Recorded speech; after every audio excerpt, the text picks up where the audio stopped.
It's been over 1 year since the New Hanover County's Community Justice Center opened its doors. The organization aims to be a one-stop shop for victims of crime. The center received a $5 million grant from the New Hanover County Community Endowment in 2023, but those funds are set to expire at the end of this year. WWAY's Cami Smelser spoke with the center's founder, Ben David, about this, and she joins us now live in our newsroom. Cami, what is the center planning to do when those funds expire?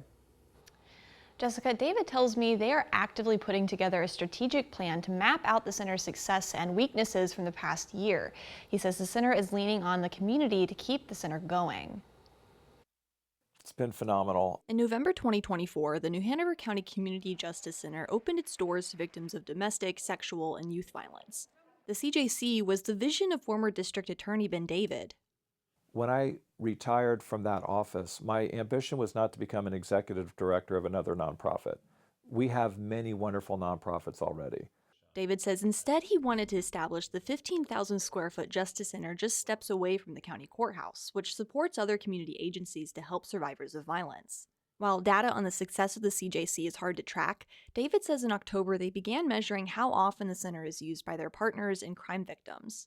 How often is the DA's office utilizing this space? How often is the Sheriff's Office, WPD, Domestic Violence Shelter and Services, Rape Crisis? How many times is our forensic nurse examiner looking at folks in our clinic?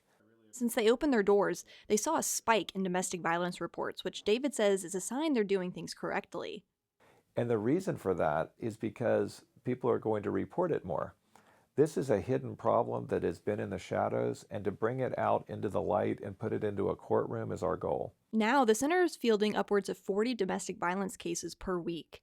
David says there are dozens of domestic violence survivors in need of protective orders, many of whom are referred to the CJC.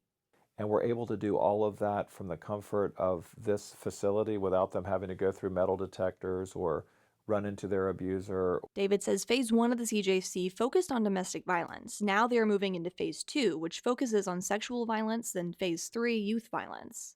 When I was district attorney, I was responsible for advising over 1,000 officers in 20 different police agencies, and to really be able to take what I call SEAL Team 6, the very best of domestic violence prosecution, sexual assaults, and youth violence, and put them all under one roof and say, we finally have the resources for victims and not just defendants.